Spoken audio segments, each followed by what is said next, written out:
मंत्र पाठ।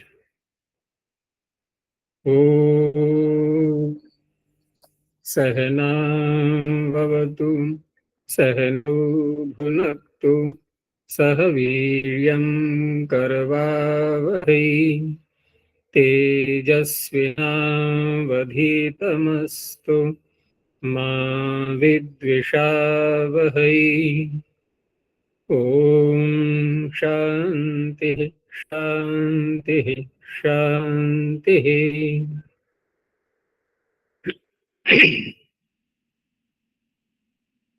प्रथमावृत्ति की 270वीं कक्षा।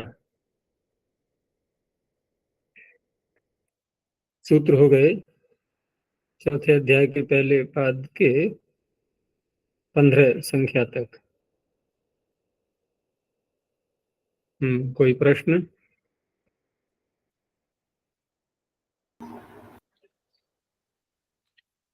आचार्य, अनुपसर्जनात् की अनुवृत्ति जा रही है, जैसे टिड्ढाणे इस सूत्र में उदाहरण है। यादृशी तादृशी, और इसमें अनुपसर्जनात् के इसका अर्थ क्या होगा? देखो, अनुपसर्जनात् जहां भी ये सारी जगह जो लग रहा है उसका बस यही तात्पर्य है कि जहां पर बहुरी समास करेंगे किसी शब्द के साथ में, और बहुरी समास प्रायः हो ही जाता है, तो वहां पर पूरा ही जो प्रातिपदिक बनेगा नया, नया का तात्पर्य कृतधित समासाष्ट लगा करके वो पूरा प्रातिपदिक, उसमें कोई भी पद प्रधान नहीं होगा, तो पूरा ही प्रातिपदिक क्या हो जाएगा फिर? उपसर्जन, अर्थात अप्रधान। तो अप्रधान हो जाएगा, तो वहां पर ये सूत्र फिर प्रत्यय नहीं करेंगे, स्त्री प्रत्यय नहीं करेंगे। तो इसलिए जहां बहुरी समास नहीं है वहीं लग पाएंगे ये, क्योंकि यदि हम अनुपसर्जनात् के प्रत्युदाहरण देखेंगे तो वहां सब ऐसे ही आएंगे जो कि बहुरी समास वाले होंगे। जैसे कुरुचरी आदि बनाया हमने पहले, और वहां पर यदि हम अनुपसर्जनात् को देखें कि क्यों कहा जा रहा है ये, तो वहां पर फिर बहु शब्द के साथ में समास करके, बहुरी समास करके, तो बहु कुरुचरी नहीं बनेगा, फिर वहां बनेगा बहु कुरुचरा। अब रही बात कि हम जब समास कर लेते हैं तो उस अवस्था में तो फिर जो सूत्र कह रहा है कि जैसे यहाँ पर टित ढ अण अ आदि ये प्रत्यय लिए गए हैं, तो ये प्रत्यांत शब्द जैसे हम बहुकुरुचारी चरा में ही देखे हैं, तो बहुकुरुचर जो शब्द बना पहले, स्त्री प्रत्यय तो टाप बाद में करेंगे, तो उस अवस्था में जो टित प्रत्यय किया चरेष्ट से, तो टित प्रत्यांत कौन सा प्रातिपदिक बना, कौन सा? क्योंकि बहु कुरुचर शब्द है ना, तो कुरुचर ही तो बना। हमने बहु शब्द नहीं था उस समय जब ट प्रत्यय किया था, तो टित प्रत्यय, टित प्रत्यांत प्रातिपदिक ये बना कुरुचर।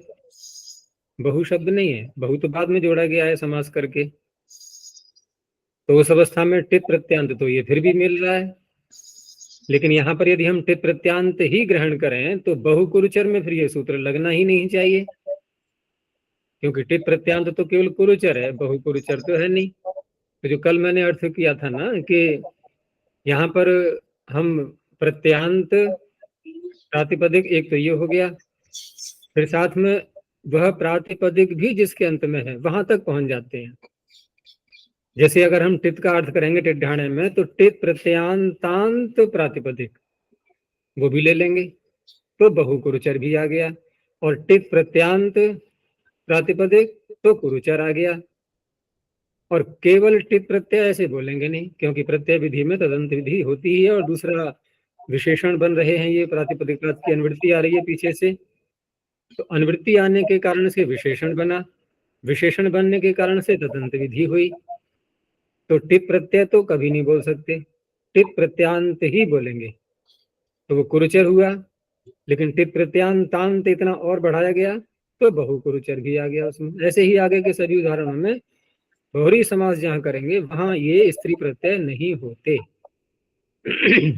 ये तात्पर्य है। जी। आचार्य जी, ये ब्रह्म बंधु या कुमारी, इसमें स्त्री प्रत्यय करने के बाद इनकी प्रातिपदिक संज्ञा कैसी नहीं करेंगे? और करेंगे। स्वादी हाँ, नहीं प्रत्यय? करेंगे, नहीं प्रातिपदिक संज्ञा नहीं करेंगे तो सुप्रत्यय कैसे आएगा, यही तो प्रश्न होगा। जी। तो ये तेजस्विनी बताएगी कैसे आएगा फिर। समझ में नहीं आया भैया। चलो मैं समझा देता हूँ। जैसे ब्रह्म बंधु शब्द बना लिया हमने ऊम प्रत्यय करके, क्योंकि तुम्हारा प्रश्न ब्रह्म बंधु पे है या किस पे है? ब्रह्म बंधु कुमारी, कोई भी स्त्री प्रत्यांत करने के बाद तदंत कैसे देखो प्रातिपदिक देंगे? दोनों में अंतर आ जाएगा। तुमने कहा पहले ब्रह्म बंधु, चलो कुमारी को ले लेते हैं। तो कुमारी शब्द में हमने कुमार शब्द से नीप प्रत्यय किया, ऋण्यभ्यो नीप से वयसी प्रथम में लगाएंगे ना। हाँ, तो वही। नीप की अनुवृत्ति जा रही है, वहां पर नीप प्रत्यय कर लिया। अब नी प्रत्यय करके कुमारी शब्द बना, तो अब इसे सुप्रत्यय कैसे लाएं, क्योंकि कृत अधित समासाश्र तद्धित तो है नहीं ये। तो हम कैसे बनाएं इसको प्रातिपदिक, और बिना प्रातिपदिक बनाए सुप्रत्यय कैसे आएगा, यही तो प्रश्न है ना। जी। उत्तर दो। कि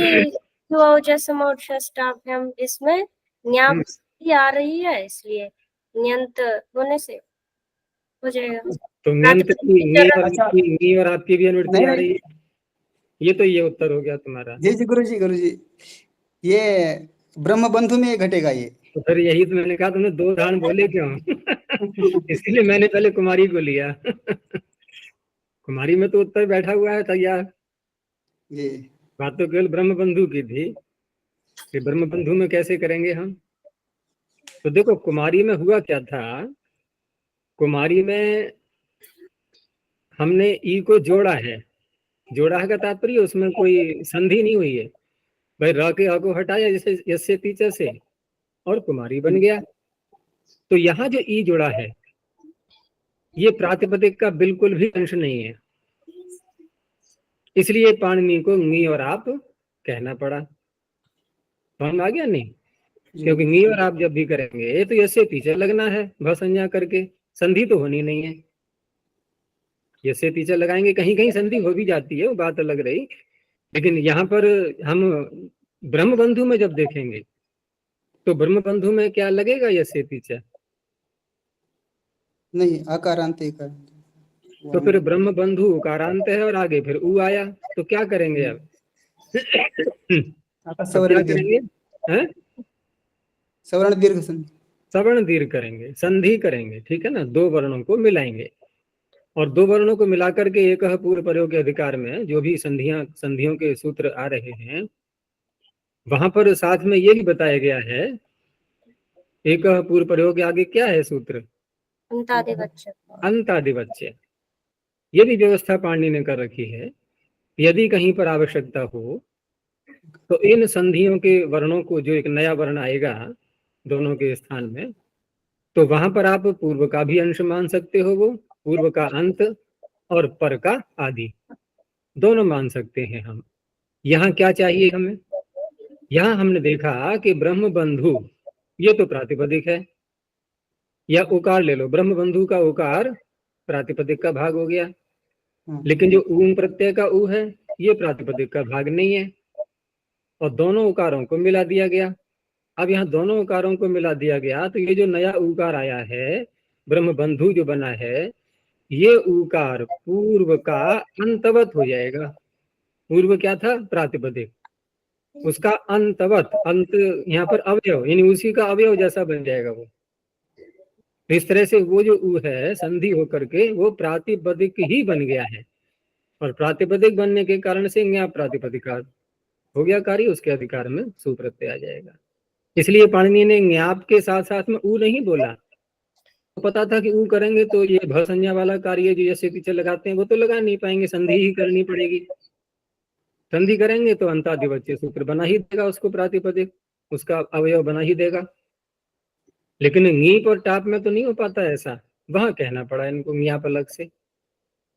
वो प्रातिपदिक का अंश नहीं बन पाएंगे किसी भी स्थिति में। और यहाँ तो संधि हो जाती है, लेकिन युवती में युवनस्ति से ती करने के बाद युवन युवन शब्द से कहाँ पहुंच गए तुम? अरे वहां तो तदिता ऊपर से आ तो रहा है।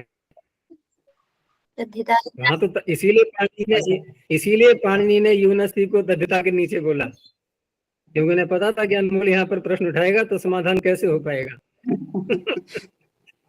उन्होंने तद्धित बना दिया, वहां तद्धित होने से बन गया प्रातिपदिक।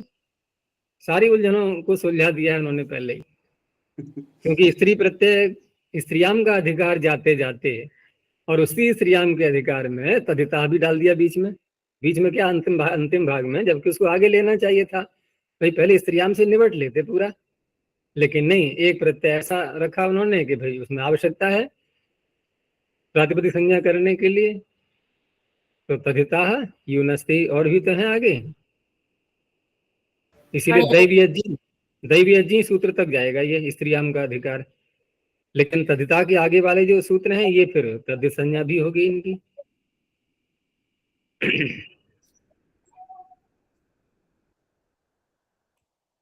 तो कल सूत्र हो गया था टेढ़ाणे, ये देख लिया था हमने।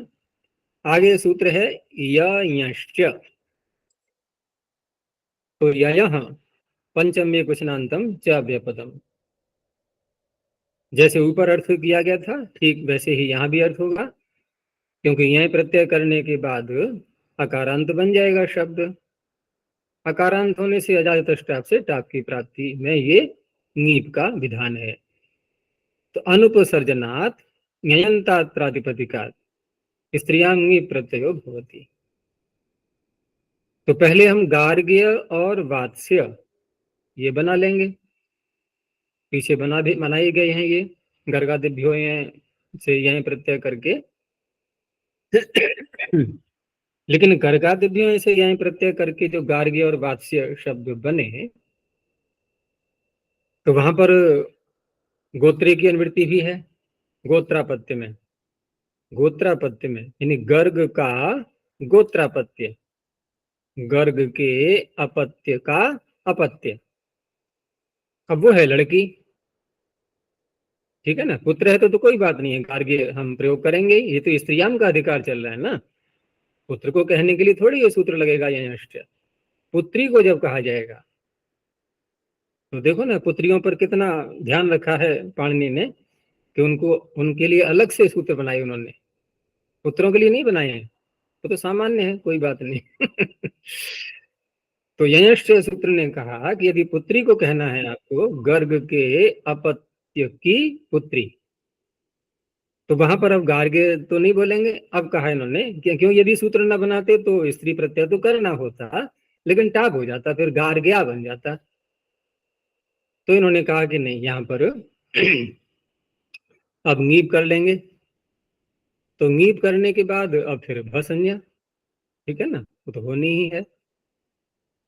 अब भ संज्ञा करके यस्य पीछे आ गया, क्योंकि ईति उसमें कहा ना यस्य ईति च, ईति भी तो आ रहा है, ऊपर से तद्धिते भी आ रहा है। कहाँ से आ रहा है तद्धिते? नस तद्धिते से। तो तद्धित प्रत्यय परे हो तो वो तो यहाँ नहीं था। ईति ईकार परे रहने पर भी भ संज्ञकस्य अंगस्य इकारस्य अकारस्य लोपो भवति, लोप हो गया। अब लोप हो गया तो क्या रह गया? अब स्थिति क्या रही? गार्ग्य यानी कि रेफ गकार यकार, इन तीनों का संयोग है, अब ध्यान रखना। और आगे है ई। अब यहाँ क्या करेंगे, क्योंकि हमें बनाना है गार्गी, लेकिन यकार तो बाधा डाल रहा है ना बीच में। तो एक सूत्र पाणिनि ने फिर बनाया हलस तद्धितस्य। इसके ऊपर सूत्र है सूर्य तिष्यागस्त्य मत्स्यानाम य उपधाया। तो य उपधाया को नीचे ले लो, हला में पंचमी है, तो हल से उत्तर, ठीक है ना, भस्य और अंग से आ ही रहा है। हल से उत्तर जो भसंज्ञक अंग है, भसंज्ञक अंग तो पूरा है ये, लेकिन जो हल शब्द है, हल से उत्तर, ये बनेगा यकार का विशेषण। या उपधाया जो आ रहा है ना, उपधा यकार, यानी हल से उत्तर उपधा यकार का। लेकिन ये सारी चीजें किसमें होंगी? भसंजक अंग में। तो पूरा तो भसंजक अंग हो गया ये यकार तक। उसमें अब उपधा, ठीक है ना, या उपधाया, उपधा यकार देखेंगे, उसका लोप करता है ये ईकार पर रहते। लेकिन क्या यहाँ पर है ऐसी स्थिति? यहाँ पर यकार उपधा में है क्या? ये तो बड़ी उलझन आ गई है, क्योंकि ये कह रहा है हल से उत्तर, तो रेप से उत्तर है, ग से गकार से उत्तर है ना यकार, गार्ग्य में। हमें यकार से पूर्व वाला हल देखना है, रेप तो और उससे पूर्व आ गया, पहले रेफ है, फिर गकार है, फिर यकार है। तो हल से उत्तर तो मिल गया है, और भसंजक अंग भी है पूरा ये। लेकिन उपधा यकार कैसे बोले? अब उपधा में तो नहीं है ये, क्योंकि एक आगे और होना चाहिए था। तो एक आगे जो और होना चाहिए था वो पहले तो था, कौन था? आकार था, जिसको हमने यसे पीछे से हटाया था लोप करके। तो यहाँ पर एक अन्य व्यवस्था कार्य करती है कि अंगस से का अधिकार जब प्रारंभ होता है तो उसी कॉलम में, चौथे कॉलम में नीचे सूत्र आता है ना, एक असिद्ध तत्राभात। और असिद्ध तत्राभात यहां से जब सूत्र प्रारंभ होते हैं आगे के, और कहां तक लेना है? पूरे पाद के अंत तक, क्योंकि भ संज्ञा का पूरा ले लिया आभात, ठीक है ना, अभिविधि अर्थ में आ। भ संज्ञा जाके समाप्त होती है जहां पर, वो पाद के अंत तक ही जाती है, फिर भस्य का अधिकार वहां तक जाता है। लेकिन सूत्र जहां पर आया हुआ है यहां से लेकर के और आभात, आभीय जितने सूत्र हैं, तो उस प्रकरण में यदि कोई सूत्र लगा पहले, ठीक है ना, जिस निमित्त को लेकर के, तो पहले हमने सूत्र लगाया यस्येति च, इसने आकार का लोप किया, क्या निमित्त मान करके? ई ईकार पर रहते, ईकार को माना इसने, ईकार है निमित्त, यहाँ पर आकार का लोप किया। अब सूत्र कह रहा है असिद्धवत अत्र, अत्र का तात्पर्य, अत्र से तात्पर्य है यहाँ पर निमित्त एक ही हो, क्योंकि बिना अत्र कह करके भी ये सूत्र कार्य कर जाता, प्रकरण तो पूरा ले लेंगे ना। लेकिन यहाँ पर अत्र से तात्पर्य है कि जिस निमित्त को लेकर के प्रथम सूत्र लगा, उसी निमित्त को मान करके दूसरा सूत्र यदि इसी प्रकरण के अंतर्गत लग रहा है, तो पहला वाला सूत्र, पहला वाला कार्य असिद्ध हो जाएगा। तो जिस ईकार को मान करके अकार का लोप किया गया था, उसी ईकार के पर रहते, क्योंकि हलस में भी ईति की अनुमति आ रही है, ये तीचा के आगे ही तो है ना, क्या है यसे तीचा के आगे? सूर्य दिश्यागस्त्य मत्स्यानाम योगधाय हाँ, हलस्तद्धितस्। हलस्तस्य, तो ईति ऊपर से आ रहा है, उसी ईकार को मान करके यकार का लोप करना है। तो अब यसे तीचे हो गया असिद्ध। असिद्ध का तात्पर्य यहाँ पर रूपातिदेश मत कर लेना, असिद्ध से तात्पर्य उसका किया हुआ कार्य न होने के समान। लेकिन इसी सूत्र के लिए, हमारे लिए नहीं, हम नहीं बोलेंगे उसमें आकार को, हमें नहीं है ऐसा आदेश। सूत्र जो कार्य कर रहा है उसको आकार दिखाई देगा, हमें नहीं दिखाई देगा, उसको दिखाई देगा। जब उसको दिखाई देगा तो उपधा में यकार आ गया। इस तरह से हलस तस्य से यकार का लोप कर देंगे। अब आगे ई जोड़ दो, गार्गी मात्रा जुड़ गई उसमें, सु आकर के हलयादिभ्य। ऐसे ही वात्सी, तो दोनों जो है यहाँ पर यंत होने से टाप की प्राप्ति हो रही थी, इसने नीप कर दिया। अब ये कुछ सूत्र ऐसे आ रहे हैं, जैसे टिड्ढाणे तो व्यापक, लेकिन आगे जो अब ये सूत्र को चलेंगे ये सामान्य हैं, इसमें फिर वयसी प्रथमे और देखो ये थोड़ा विशेष बन जाएंगे। उसके बाद फिर सामान्य सूत्रों का प्रारंभ हो जाएगा, और ये चलेगा फिर गाम हाय नान्ताच्य तक। ये सामान्य ही सूत्र हैं, अधिक व्यापक रूप से प्रयोग में नहीं आते। पर जो है सामान्य सूत्र प्रारंभ हो रहे हैं, जैसे प्राचार तद्धितः, हम तद्धित संज्ञा करने वाला सूत्र कौन सा मानते हैं? तद्धिताः। तद्धिताः।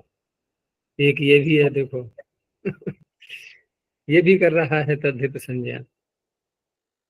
तो दो दो संज्ञा सूत्र कितने हो गए? अब प्रातिपदिक के 2 हो गए, धातु के 2 हो गए हैं, तद्धित के भी 2 हो गए, और ढूंढते रहना कौन से हैं।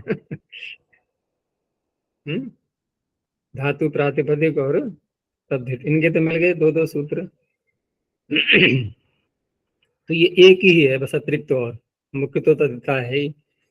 ये केवल इसी की करता है। यह करना इसलिए पड़ रहा है क्योंकि अधिकार तो है नहीं तद्धिता का, जो हम यूं ही कर लें, और बिना किए बात बनेगी नहीं। वो उदाहरण में देख लेना। तो प्राचाम षष्ठी बहुवचनांतम, श्वः प्रथमैक वचनांतम, तद्धितः प्रथमैक वचनांतम। प्राचाम जब कह देते हैं पाणिनि तो वहां पर विकल्प हो जाता है। आचार्य का नाम ले लें या यूं ही किसी प्रदेश के रहने वाले आचार्य ऐसे कह दें, बात एक ही है। तो ये सूत्र क्या कह रहा है यहाँ पर, क्योंकि ऊपर यहाँ को भी लेंगे तो स्पष्ट है कि यंत होने से जो कार्य प्राप्त हो रहा था उसमें ये उसका अपवाद बनेगा अभी। तो अनुपसर्जनेभ्यः ययन्तेभ्यः प्रातिपदिकेभ्यः। पूरी बात जो कितने आ गई पीछे की। प्राचाम आचरण मतेन स्त्रियां श्वः प्रत्ययो भवति, स च तद्धित संज्ञकः। तो स्पष्ट है कि यहाँ पर पिछले सूत्र से ङीप की प्राप्ति हो रही थी। तो हो रही थी तो ठीक है, ये विकल्प भी तो कर रहा है, तो ङीप के उदाहरण तो हमने बना ही लिए। अब श्व की ओर देख लेते हैं बस, क्योंकि दूसरे पक्ष में तो ङीप ही होना है, वो कर ही लिया हमने पीछे। तो इस तरह से अब इस सूत्र ने प्रत्यय किया, तो प्रश्न ये भी साथ में उठ रहा है कि तद्धित नाम क्यों रखना पड़ रहा है यहाँ। क्योंकि श्व प्रत्यय करने के बाद जो शब्द का स्वरूप बन करके आएगा, जैसे गार्ग्यायण, वात्स्यायन, यही तो बनेगा अंत में जाकर के। तो अब क्या रहा ये प्रातिपदिक है क्या? नहीं। फिर तो समासार्थ लगा पाएंगे हम? तो ये तो अटक गया बीच में आकाश में ऐसे ही, क्योंकि सुवादी तो ला नहीं पाएंगे। प्रयोग कैसे करें? बना तो दिया पाणिनि ने, कम से कम लायक तो बना है। इधर का रहा ना उधर। इसलिए इसको तद्धितांत मानना पड़ेगा हमें। तो तद्धित संज्ञा पाणिनि ने पहले ही कर दी। अब उसके बाद जब तद्धित संज्ञा होकर के प्रातिपदिक बना, तो प्रातिपदिक बनने के बाद अब क्या करेंगे तो वो आगे देखेंगे अभी। तो क्यों, हाँ, इसमें जैसे पाणिनि ने श्व प्रत्यय किया है तो इसमें शकार भी तो लगा है। शकार अनुबंध लगा करके इसको षित कर दिया गया है। तो षित करने से सूत्र आगे आएगा अभी, षित गौरादिभ्यश्च। वो ङीप नहीं, ङीश करता है, षित गौरादिभ्यश्च बनेगा। तो इसका तात्पर्य है कि यहाँ 2 स्थिति प्रत्यय करने होंगे हमें। पहला श्व, दूसरा ङीश। क्योंकि अगर श्व को षित न करते पाणिनि तो फिर गार्ग्यायण बना करके फिर पहुंच जाता जाए तो स्टाफ तुरंत आ जाता है आगे कि आपने आकारांत बना लिया, ये तो मेरा काम हो गया, वो टाप कर देता फिर, तो गार्ग्यायण बनता फिर। तो पाणिनि ने पहले ही शकार लगा दिया उसमें के लिए। अब कोई यहाँ प्रश्न कर सकता है कि हम यदि इसकी तद्धित संज्ञा न करें तो प्रश्न ये उठेगा कि ये शीतकरण को सार्थक कैसे करें। अब करो, क्योंकि शब्द तो बीच में स्वादी नहीं पाएंगे प्रातिपदिक। तो प्रश्न उठेगा कि ये शीतकरण से लाभ क्या हुआ है? इसका तो कोई भी लाभ नहीं मिल पाया, क्योंकि शीतगुणादिभ्यस्त से ङीश करने के लिए भी तो हमें प्रातिपदिक चाहिए, है ना? प्रातिपदिक तो है नहीं, और कोई भी कार्य पाणिनि का अनर्थक होता नहीं। तो फिर सारी व्याख्या करके दिमाग लगा करके उसमें ये तो निश्चय होगा कि भाई प्रातिपदिक तो इसको बनाना पड़ेगा। ये शीतकरण से बोलेंगे हम कि शीतकरण सामर्थ्यात् प्रातिपदिकम, इससे समस्या सुलझ जाएगी। लेकिन इतना सारा जो है ये कौन कर पाएगा भाई? जिसकी बुद्धि प्रखर होगी, बुद्धि वाले क्या करें, उनको भी तो व्याकरण पढ़ना है। तो पानी ने कहा चलो ठीक है, हम तद्धित बोल देते हैं यहाँ पर, अब तुम ज्यादा बुद्धि का प्रयोग मत करना। तो गार्ग्य शब्द पहले बना हुआ होगा, तो यंत मान करके इस सूत्र से प्राचीन आचार्यों के मत में फ प्रत्यय कर लिया हमने विकल्प से।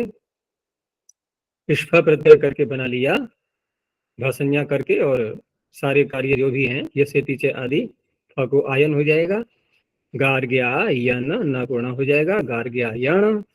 फिर षित होने से, क्योंकि पहले प्रातिपदिक बनाइए, फिर प्रातिपदिक होने से कृतधित समासाश्रित प्रातिपदिक बना करके फिर षित गौरादिभ्य से नीश करेंगे, फिर यसे तीजा लगाएंगे।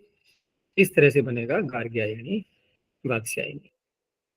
दूसरे पक्ष में बना ही लिया हमने गार्गी वात्स्य। अब ये प्राचाम कह करके ये विकल्प का प्रसंग चल पड़ा था, तो उसको समाप्त करने के लिए आगे सर्वत्र शब्द से उसको हटा दिया। अब विकल्प नहीं है, तो अगला सूत्र आया सर्वत्र लोहितादि कतंतेभ्यः। तो सर्वत्र अव्ययपदम लोहितादि कतंतेभ्यः पंचमी बहुवचनांतम। लोहितादि में तो हमें ठीक लग रहा है, लोहित आदि ये शाम ते लोहितादयः, लेकिन कत अंते ये शाम तो कतांत बनना चाहिए, ये तो कतंत हो रहा है। तो एक वार्तिक बहुत प्रसिद्ध है कि शकंध्वादिषु पररूपम वक्तव्यम। शकंध्वादि एक आकृति गण के रूप में लिया गया है। शकंधु, शक अंधु शकंधु, तो वहां पर रूप कहा गया है। तो कत अंत कतंत, जैसे अतोगुणे करता है ना पर रूप, इस तरह से ये शकंध्वादिषु पररूपम वाच्यम वार्तिक से पर रूप करके और कतंत शब्द पढ़ा है पाणिनि ने। लेकिन ये ऐसा एक सूत्र हम दिखाई दे रहा है हमें कि जहां पाणिनि गण पढ़ते हैं, और गण पढ़ने के बाद ऐसे तो नहीं बोलते कहाँ तक ग्रहण करना है, लेकिन यहाँ तक इन्होंने ये भी कहा है कि लेना कहाँ तक है आप लोहित आदि गण। इसका तात्पर्य है किसी अन्य गण के अंतर्गत है ये। यदि ये स्वतंत्र गण होता लोहित आदि, तो जितना पाठ गान पाठ में पढ़ेंगे उतने ही तो शब्द माने जाएंगे, उसमें सीमा क्यों बांधी जाएगी। इसका तात्पर्य किसी अन्य गण के अंतर्गत, तो दूसरा गण जो है गर्गादि गण के अंतर्गत है ये। वहां जहां लोहित जब शब्द आएगा वहां से प्रारंभ करके और कत पे जाकर के रुक जाएंगे। वहां तक लेना है, बाकी सब पीछे की बातें ही सब आ रही हैं, तो उसी का अपवाद है ये। तो ययंतेभ्यः अनुपसर्जनेभ्यः लोहितादिभ्यः कत पर्यंतेभ्यः, इसको पहले बोलना चाहिए कत पर्यंतेभ्यो लोहितादिभ्यः, ये विशेषण है ना उसका। कत पर्यंत लोहितादि से कत पर्यंतेभ्यो लोहितादिभ्यः प्रातिपदिकेभ्यः सर्वत्र अर्थात सर्वेषां मते स्त्रियां इष्फः प्रत्ययो भवति स च तद्धित संज्ञकः।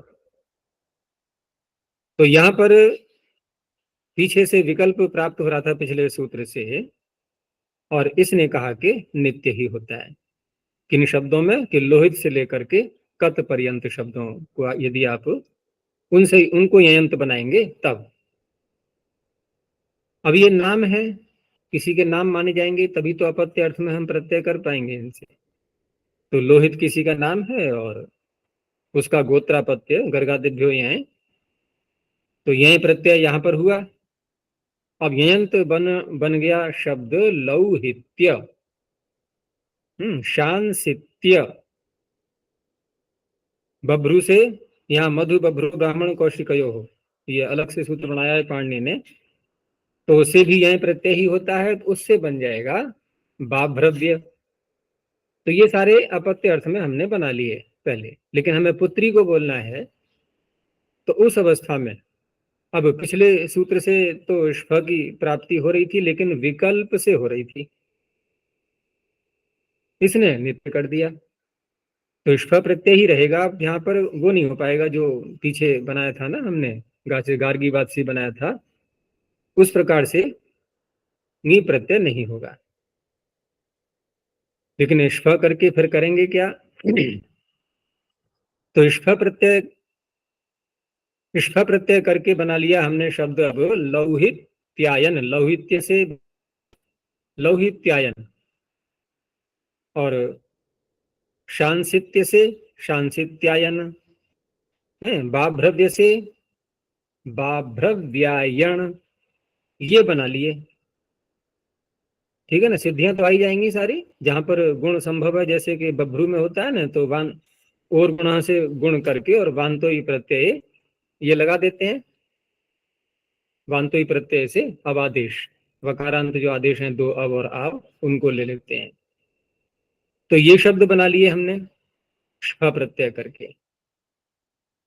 अब उसके बाद ष्फ प्रत्यय के बाद फिर प्रातिपदिक संज्ञा इसकी हो जाएगी अधित होने से, और उसके बाद फिर नीश कर लेंगे। ठीक है ना, षित गौरादिभ्य। तो दूसरा पक्ष यहाँ नहीं बनेगा, नीश का प्रत्यय हमें करना ही होगा। तो ये भी सामान्य सूत्र है। अब ये शब्द कहाँ प्रयोग में मिलेंगे? पीछे किसी के नाम रहे हैं, ऐतिहासिक शब्द हैं ये, और उनकी संतान है, उनकी जो पौत्रियां हैं, उनके लिए प्रयोग में आता रहा है ये शब्द। अब तो अप्रचलित हो ही जाएगा, क्योंकि न उस नाम के कोई रहे हैं, न उनकी कोई संतानें हैं अब।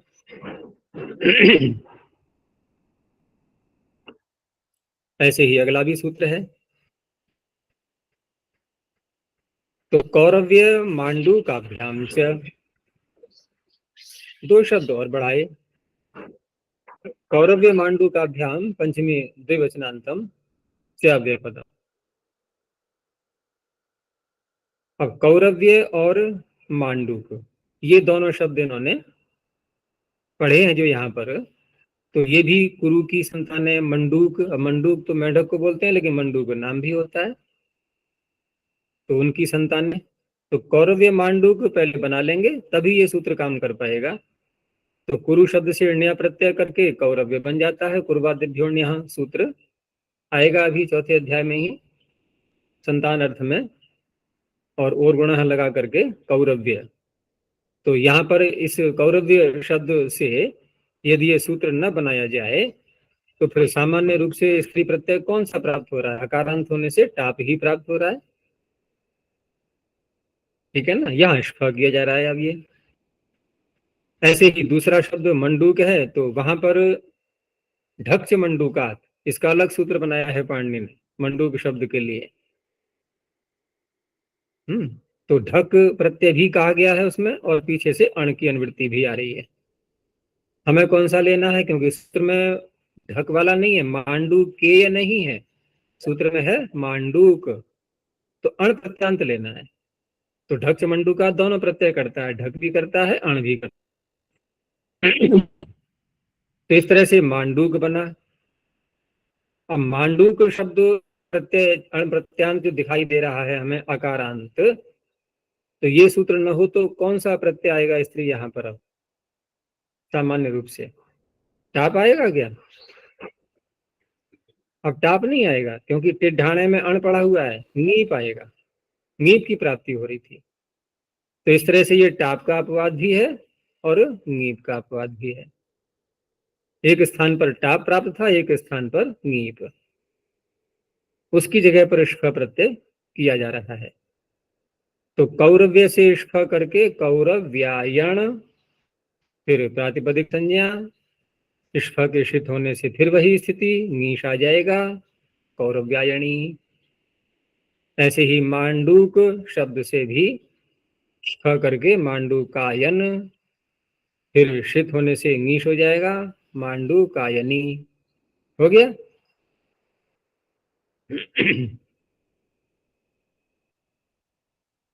तो ये तो हो गए तीन सूत्र सामान्य। अब थोड़ा ये विशेष सूत्र है, वयसी प्रथमे। वयसी सप्तम एकवचनांतम, प्रथमे सप्तम एकवचनांतम, प्रथमे इसका विशेषण बन जाएगा। वयस कहते हैं अवस्था, आयु के अनुसार जो अवस्था कहलाती है, और प्रथम शब्द का प्रयोग किया है। अब यहाँ अवस्थाओं का जो वर्गीकरण किया गया है, जो विभाग किए गए हैं, वो अलग अलग प्रकार से विवेचनाएं की हैं मनीषियों ने। लेकिन हमें जो प्रथम जब बोल रहे हैं तो इसका तात्पर्य है कि ये प्रारंभ वाली जो भी गणना की जाएगी उसमें प्रारंभ वाली अवस्था लेनी है। तो कहीं कहीं पर तो ये ऐसे वर्णन भी मिलता है, श्लोक बना रखे हैं लोगों ने। जैसे एक श्लोक आता है कि प्रथमे वयसी न अधीतम नाधीतम, प्रथमे वयसी नाधीतम द्वितीय नार्जितम धनम। भाई प्रथम अवस्था में तो पढ़ा नहीं, अध्ययन नहीं किया गूगल मीट पे आकर के, और दूसरी अवस्था में दूसरी अवस्था में धन नहीं कमाया। अब आ गई तीसरी अवस्था, तो तीसरी अवस्था में तो जा करके फिर भाई पुण्य का संग्रह करना है, तपस्या करनी है, वो भी नहीं किया है। तृतीय न तपस्तप्तम या नाजितम पुण्यम। अब आई चौथी अवस्था, अब क्या होगा, क्या होगा अब फिर? चतुर्थे किम करिष्यति। हाँ, चतुर्थे किम करिष्यति। तो इस श्लोक के आधार पर देखें तो चार अवस्थाएं हो गई।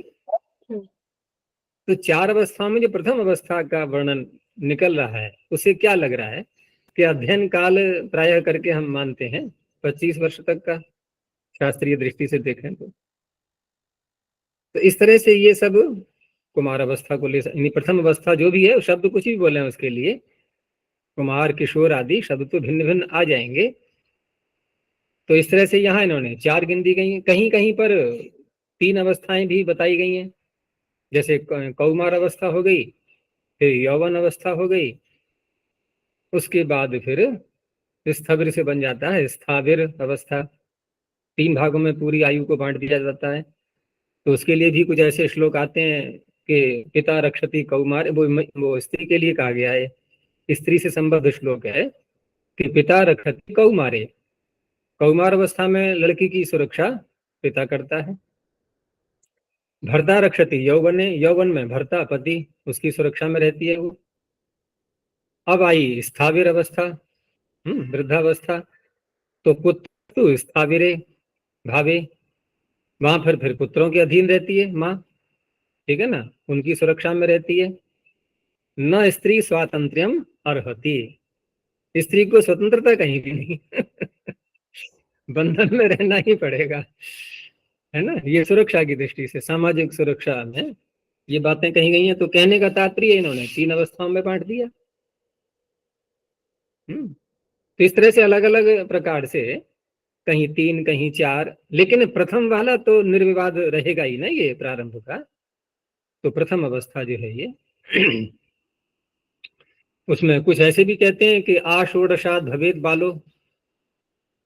अब इसको यदि लेते हैं हम तो पुत्रियों पर अधिक घट जाएगा ये, क्योंकि पुत्रियों का जो है 16 वर्ष से पहले की अवस्था ये अलग रूप में ले ली जाती है। तो बाल अवस्था, तो बाल का तात्पर्य यहाँ पर वो एकदम बालक नहीं है। और मध्यम, फिर मध्यम अवस्था जो है वो 70 साल तक ले लेते हैं फिर आगे की पूरी। उसके बाद फिर वृद्धावस्था आ जाती है। तो इस तरह से हम पुत्र और पुत्री दोनों में अंतर से थोड़ा सा आयु को लेंगे। जैसे पुत्रों को यदि लें तो 25 वर्ष तक ले सकते हैं प्रथम अवस्था, पुत्रियों की लेंगे तो 16 वर्ष की आयु तक को ले सकते हैं। तो यहाँ तो विषय केवल पुत्रियों का ही चल रहा है, लेकिन वर्तमान में हम देखते हैं तो जो सरकार है अपनी गवर्नमेंट है, तो जो नाबालिग शब्द या टीनेजर जो शब्द चलता है ये 19 वर्ष तक का माना जाता है ना वर्तमान में। तो ये सब अलग अलग नापने के विचार हैं सबके। यहाँ सूत्रकार का कहना है कि जो भी आप प्रथम अवस्था मान रहे हो और वहां पर यदि कोई शब्द स्त्री लिंग में बनाना है तो उससे आपको नी प्रत्यय करना होगा अकारांत होने पर। तो सूत्र का अर्थ बन जाएगा कि प्रथमे वयसी वर्तमानेभ्यः अदन्तेभ्यः अनुपसर्जनेभ्यः प्रातिपदिकेभ्यः स्त्रियां ङी प्रत्ययो भवति। तो इसमें कुमार, किशोर, ये तो मनुष्य के वाचक, स्त्रियों के, पुत्रियों के वाचक शब्द हो गए। एक इसमें बरकर शब्द भी दिया हुआ है, तो बरकर जो है ये बकरी के लिए आता है, तो वहां पर भी कहीं प्रयोग में आया रहा होगा, उसका उदाहरण दे दिया इन्होंने। तो वो भी युवावस्था वाली जो प्रारंभ की अवस्था है, बरकरी, तरुण बकरी, उसको लिया गया है। तो वो अकारांत शब्द है बरकर, लेना अकारांत ही है सब। तो कुमार, किशोर अकारांत शब्द हैं, प्रथम अवस्था के सूचक हैं, तो नी प्रत्यय करके प्रयोग हो गया।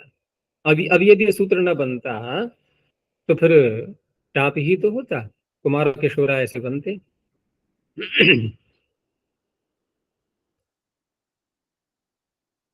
अगला सूत्र भी व्यापक है ये तो पीछे भी कई बार हम सिद्धियों में पढ़ चुके हैं इसको। सूत्र है द्विगोह। द्विगोह पंचम एक वचनांतम।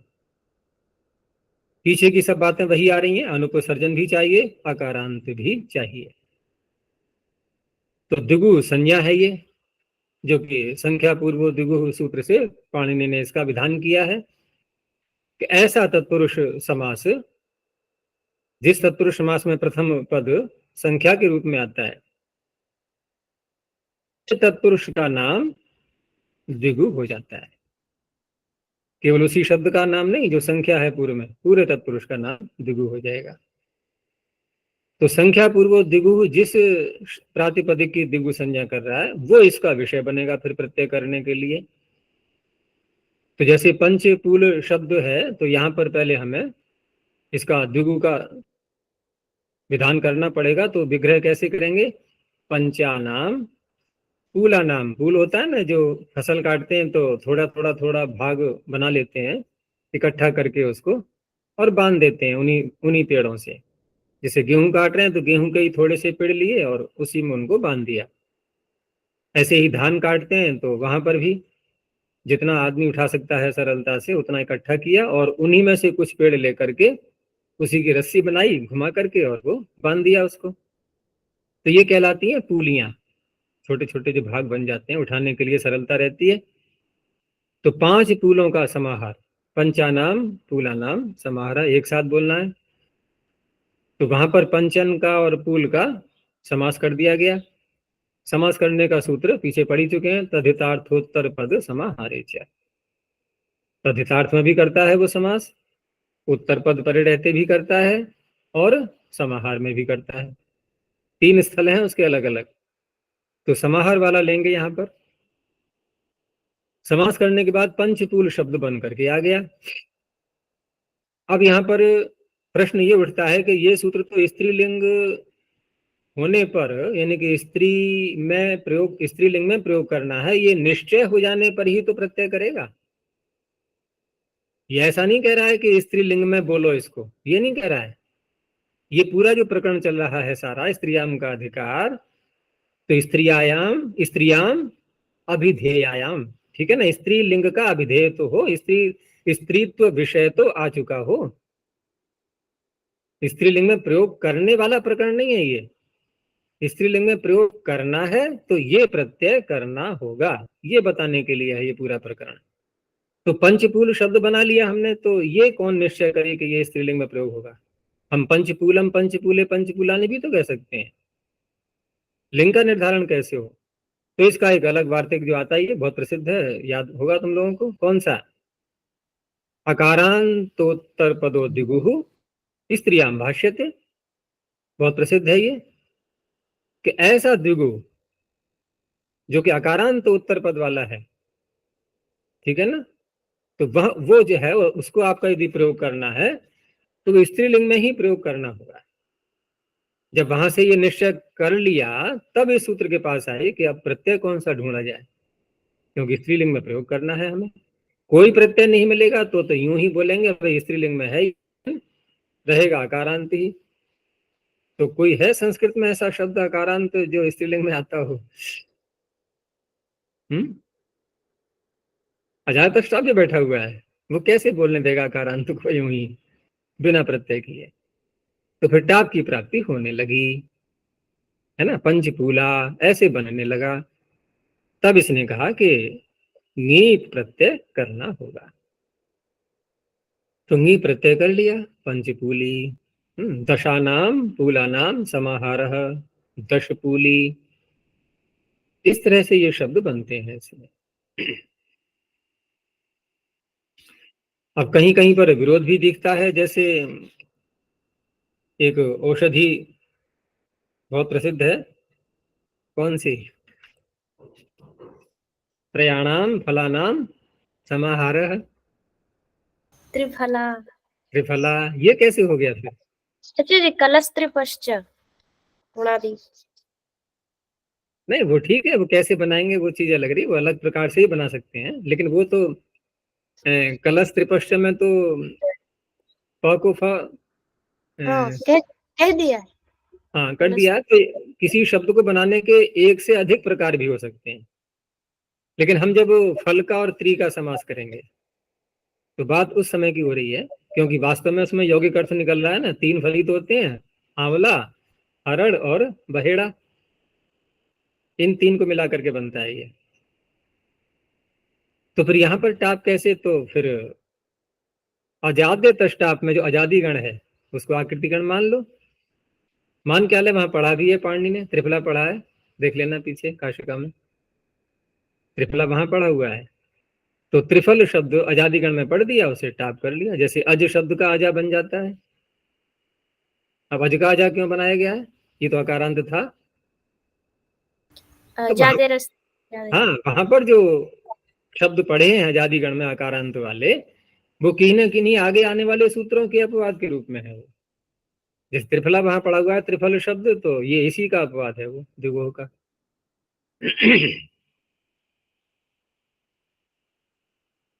तो इस तरह से द्विगु समास वाले बहुत से शब्द प्रयोग में आते हैं, और वहां पर ये सूत्र, जैसे प्रसिद्ध ग्रंथ जो हम पढ़ रहे हैं अष्टाध्यायी, आचार्य जी, हम वाक्य पद ये वाक्य प्रबोध पढ़ रहे थे, अंबिका दत्त जी ने एक आक्षेप किया था ना, षण्मासानंतरम, तो वहाँ षण्मासान्यच्च ऐसा एक पाणिनि का ही उदाहरण दिया था उन्होंने।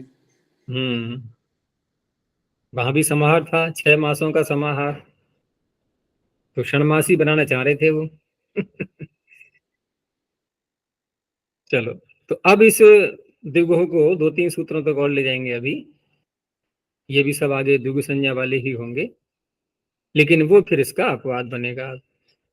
आगे के जो 3 सूत्र हैं ये द्विगुह सूत्र के अपवाद हैं, ये निषेध कर रहे हैं। अब द्विगुह सूत्र से जो ङीत की प्राप्ति हो रही है उसको रोका जाएगा। तो अगला सूत्र है अपरिमाण विस्ताचित कंबल लिएभ्यो न तद्धित लुकी। अब ये जो तीनों सूत्र आ रहे हैं ये सामान्य सूत्र हैं एक प्रकार के।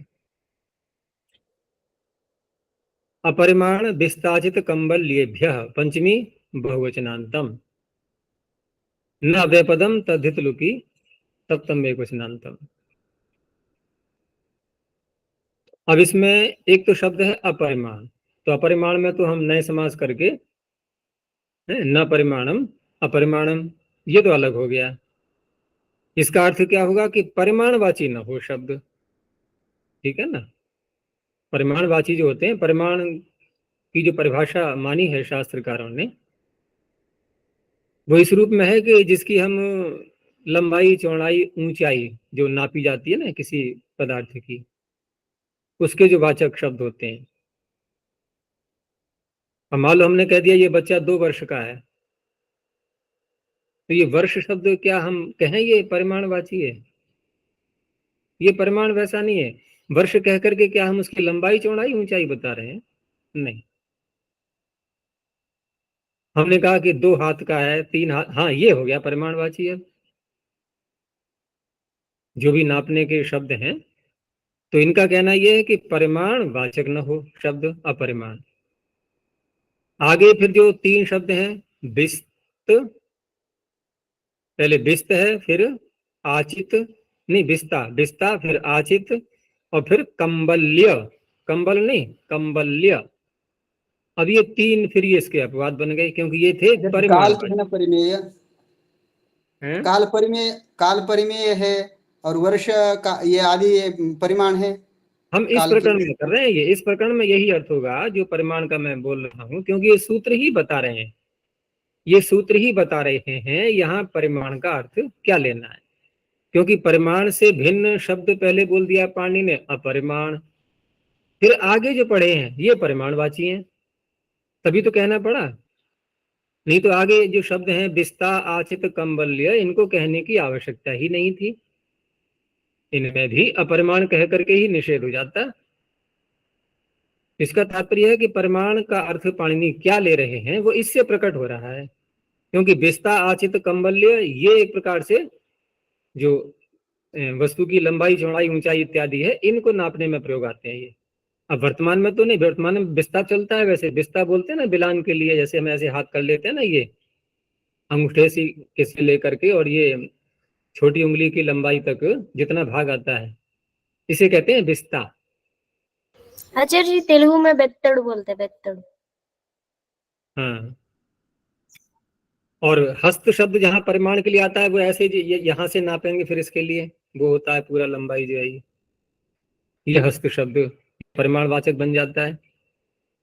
ये ठीक है, हस्त अकेला हाथ का वाचक है, लेकिन किन्हीं किन्हीं स्थलों पे लंबाई नापने में काम आ जाता है। तो यहाँ पर बिस्ता, आचित, कंबल्य, कंबल्य शब्द थोड़ा अप्रचलित लगेगा कि ये परिमाण इससे कैसे नापा जाएगा। अब पता नहीं कैसे योग में आता रहा होगा ये उस काल में, ऐसे ही आचित शब्द है ये, तो इनको रोक दिया गया। मतलब इनसे भी निषेध हो रहा था अपरिमाण कहने से, ठीक है ना। तो ये अलग से बोलने पड़े पाणिनि को, तो सूत्र का अर्थ बन जाएगा अतः की अनुवृत्ति आई रही है अकारांतात, तो अपरिमाणांतात ये अलग कर दो, अपरिमाणांतात विगोह। और बिस्त, आचित, कंबल्य, बिस्ताचित कंबल्यांताच दिगु संजकात प्रातिपदिकात नी प्रत्ययो न भवति स्त्रियाम। लेकिन एक शर्त लगा दी गई है साथ में, तद्धित लोकी सती, अर्थात स्त्री प्रत्यय जो पीछे पिछले सूत्र से प्राप्त हो रहा होगा उसको ये निषेध करेगा, लेकिन साथ में शर्त ये भी है कि जो तद्धित प्रत्यय लाएंगे हम यहाँ पर पहले तद्धित प्रत्यय आएगा, उस तद्धित प्रत्यय का जब लुक हो जाएगा तब स्त्री प्रत्यय नहीं होगा, फिर नहीं होगा। तो नहीं होगा का तात्पर्य नीप नहीं होगा, स्त्री प्रत्यय सबका निषेध नहीं है, जिसकी प्राप्ति हो रही है तो नीप की प्राप्ति होगी पीछे द्विगुण सूत्र से, वो नहीं होगा। वो नहीं होगा तो फिर अकारांत का तो प्रकरण चल ही रहा है, तो अजाद्य तष्टाप से टाप हो जाएगा वहां पर। समझ में आ गया। अब इसके उदाहरण देख लो, जैसे कि अश्व शब्द है, क्या अश्व परिमाणवाची लग रहा है क्या? नहीं। भाई घोड़े को बोलते हैं, परिमाणवाची कहां से आ गया? लेकिन हुआ क्या कि वस्तु विनिमय पहले होता ही था, कुछ वस्तुएं दी हमने, उनके बदले में कोई और वस्तु ले ली। तो किसी के पास घोड़े बहुत थे, अश्व बहुत थे, अब उसको किसी अन्य पशु की आवश्यकता पड़ी, वो उसके पास नहीं था, या अन्य कोई वस्तु भी कह सकते हैं। तो उसने क्या किया कि 5 अश्व दे करके अपने और कोई अन्य वस्तु खरीद ली, ठीक है ना, 5 वस्तु दे करके। तो इस तरह से यहां पर अब ये अश्व शब्द ठीक है ना, परिमाणवाची वैसे नहीं है, परिमाणवाचक नहीं है ये, लेकिन फिर भी यहाँ पर व्यवहार ऐसा ही चल रहा है उसका, क्योंकि नहीं तो तेन कृतम के प्रकरण में हम कैसे प्रत्यय कर पाएंगे। तो वो जो पहला उदाहरण है ना, पंचाश्वा दशाश्वा, इनके 5 अश्व दे करके कुछ खरीदा, या 10 अश्व दे करके कुछ खरीदा, दूसरा पशु ले लिया, तो विग्रह कैसे करेंगे? फिर कृत अर्थ में ही करेंगे विग्रह, कि पंचभी अश्वही। अब कृतम बोलेंगे या क्रीता, क्योंकि साथ में स्त्रीलिंग भी तो लगाना है ना हमें, तभी तो ये प्रत्यय का प्रकरण आएगा, स्त्री प्रत्यय का। तो क्रीता, अब कौन सी चीज खरीदी ये नहीं स्पष्ट हो रहा है, वो तो कुछ भी हो सकता है, लेकिन जो भी वस्तु खरीदी गई है उसका प्रयोग स्त्रीलिंग में करना है हमें। तो पंचभी अश्वही क्रीता। अब यहाँ पर समास करने वाला सूत्र कौन सा आएगा? क्योंकि हमें क्रियत अर्थ में प्रत्यय लाना है, तद्धित अर्थ में हम विग्रह कर रहे हैं, तो तद्धितार्थोत्तर पद समाहारे च। तद्धित अर्थ होता है ना, क्रियता आदि है, इसलिए इस सूत्र ने कर दिया समास। समास करके आगे के सारे कार्य पंचन और अश्व, इतना बन गया। अब क्या करेंगे, अब यहाँ पर प्रातिपदिक संज्ञा तो हो ही जाएगी इसकी, फिर ये बन गया प्रातिपदिक। समास करने के बाद समास के कारण से बना अब ये प्रातिपदिक, और प्रातिपदिक करके नकार का तो लोग कर ही देंगे। पंचाश्व शब्द हमारे पास में है ये।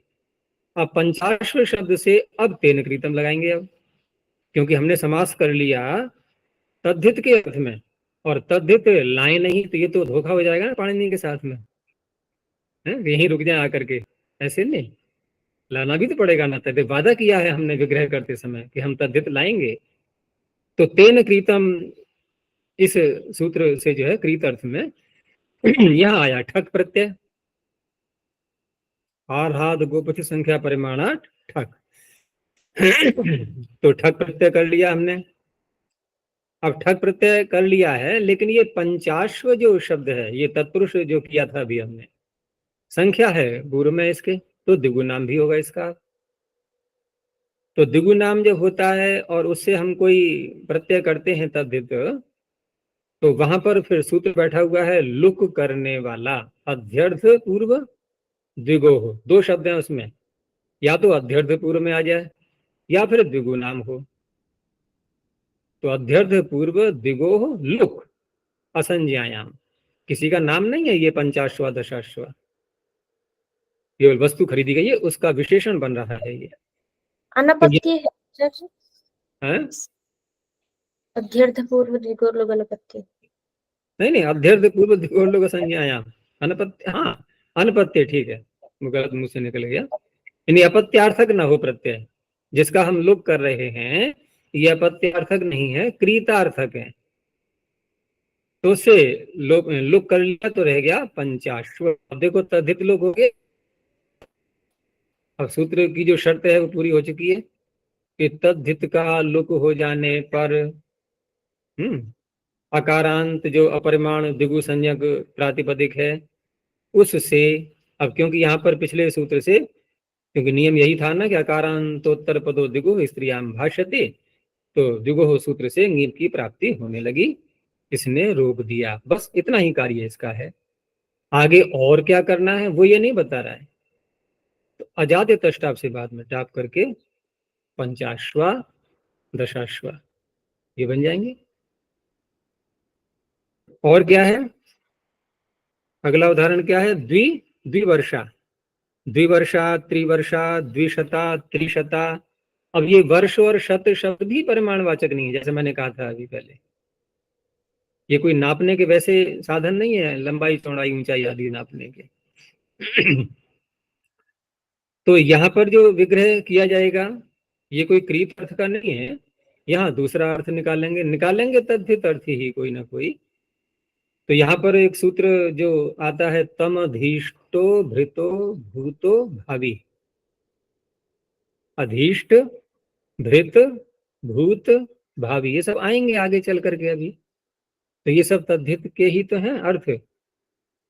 तम तम द्वितीया का है, तम अधीष्ट उसको पढ़ा है, भृतो भूतो भावी ऐसे करके। तो यहाँ पर क्या है कि जिसके 2 वर्ष हो गए हैं, अब कोई जो है बच्ची है या कोई पशु है स्त्रीलिंग में, तो 2 साल की उसकी आयु हो गई, तो विग्रह भूत अर्थ में करेंगे अब कि 2 वर्षे भूते अस्या, 2 वर्ष हो गए हैं इसके, ऐसा विग्रह करके तम अधीष्टो भृतो भूतो भावी से अब यहाँ पर भूत अर्थ में ठय प्रत्यय करना है हमें।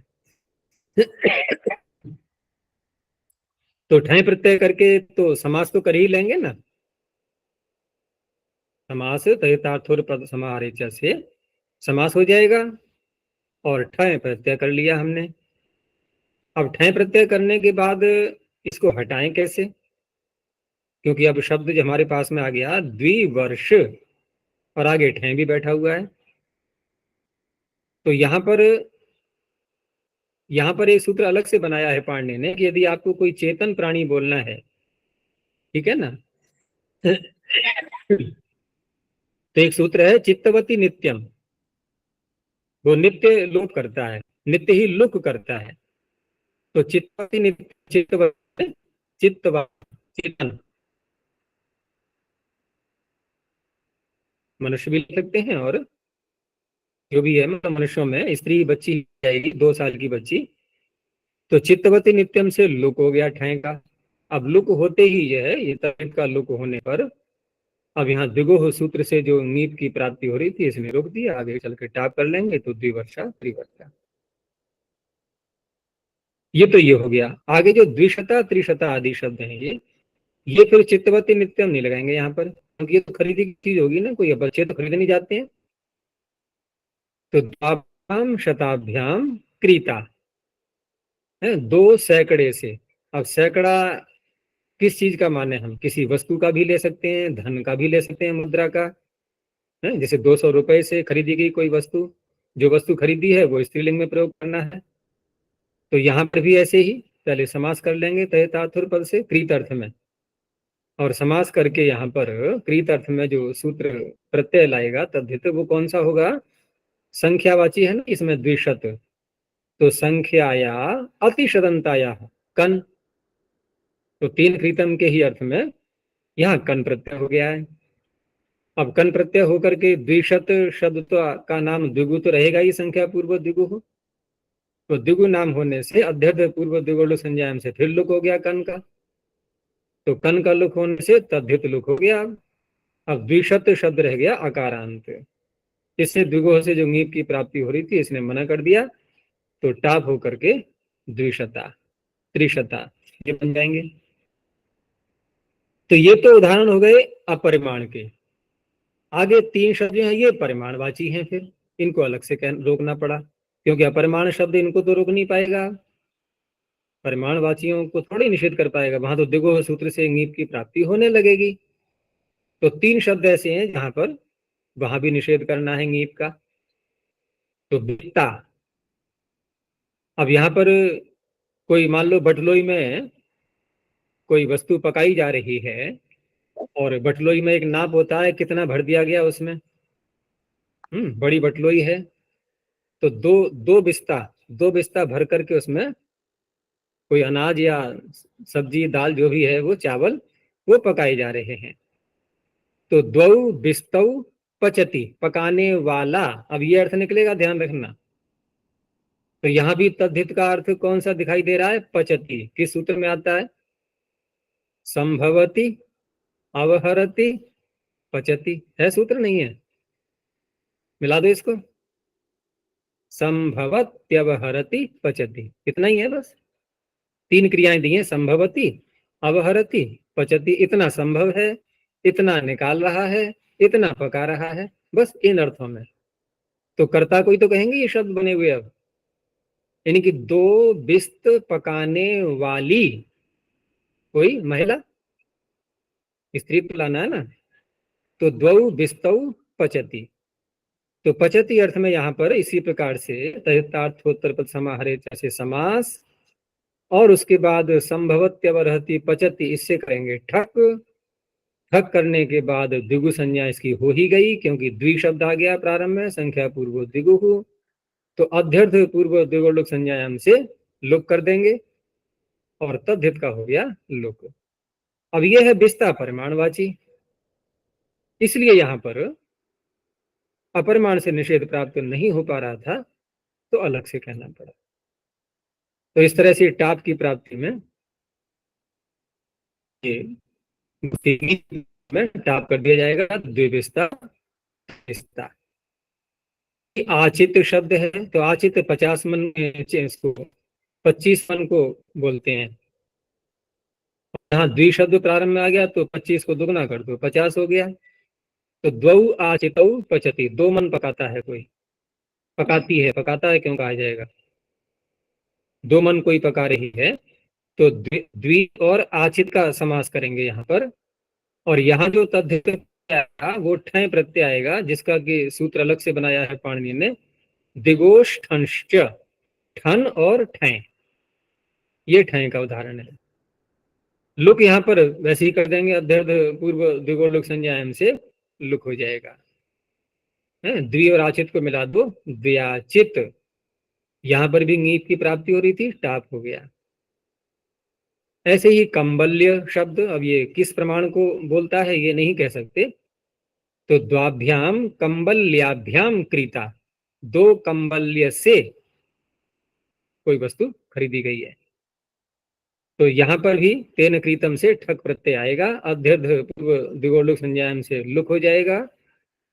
उसके बाद नीप की प्राप्ति को रोक करके टाप हो जाएगा।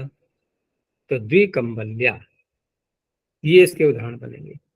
त्रिकंबल्या, द्विकंबल्या। बस इतना ही रखते हैं, समय हो गया अब। प्रणव ध्वनि।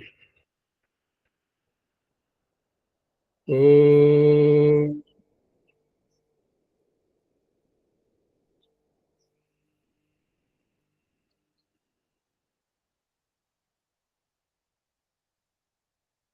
ओ